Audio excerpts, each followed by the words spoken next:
All right, we're going to play around with a few more things about events just to make sure that we have it completely locked in, especially the syntax, because and syntax means exactly how to write the events and how to create the functions and what needs to be in there, because that's the kind of thing that's going to just cause you hours and hours of frustration if you don't practice, if you don't have that locked in, so that when you see it, you can say, you know what, that code's not right. That I need to change that.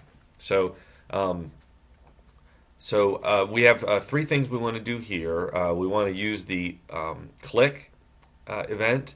We want to use the on mouse over event, and then I'm introducing another event called the on change event. And we're going to be playing with lots more events, but I thought it might be valuable to just get started with learning how to do functions, and we're about to pass variables from the page and start talking about objects and strings and all the things that really make JavaScript so robust.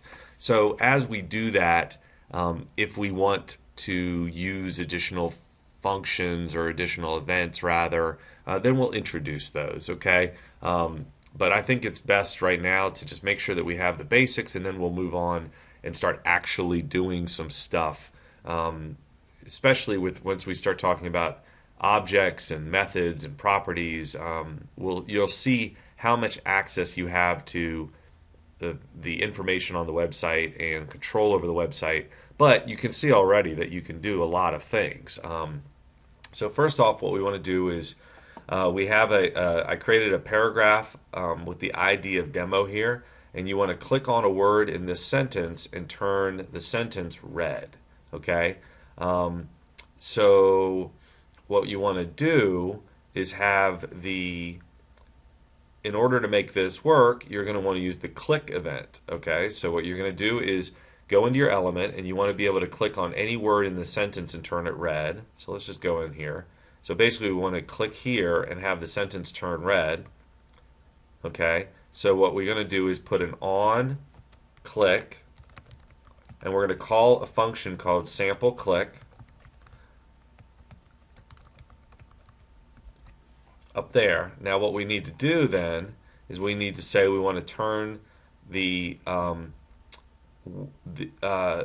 sentence red. Okay, we're not talking about just turning the word red. All right, that's going to be coming later when we can specify a specific word in a sentence. So remember, we have our function, name of the function, parentheses, curly Q brackets, and then this is where we start taking our code block.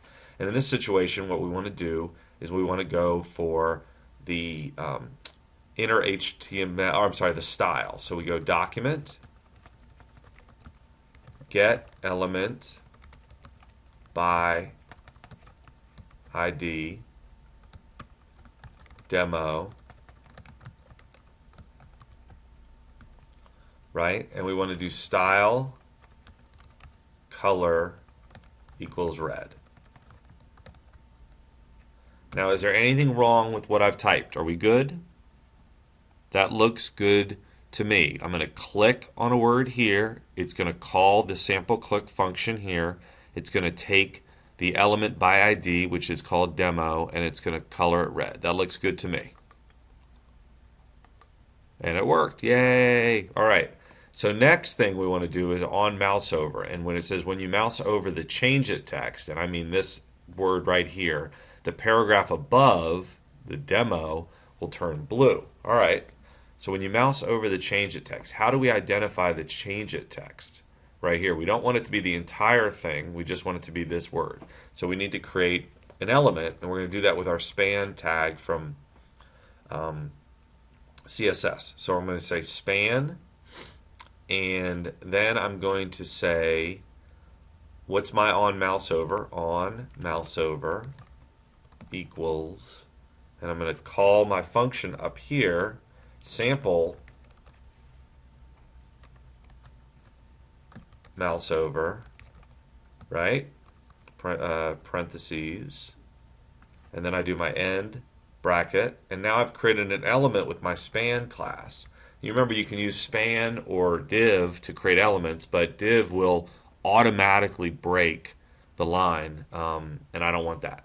All right, so now I've got span mouse over, and it doesn't do anything. I haven't changed the color or the size or the text or anything like that, although I could, right? I could make that a span class or a span ID and have a style sheet in here as well.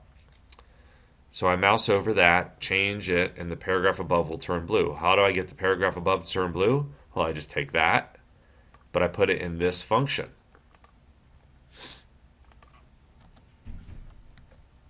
And I'm going to make it blue. So now let's see if that works.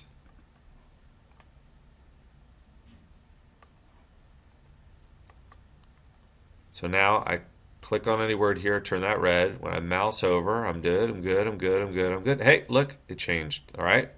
So now I could also have an on mouse out and change it back to red. Let's see if that would be easy to do. I would just have to have a, I think it's on mouse out.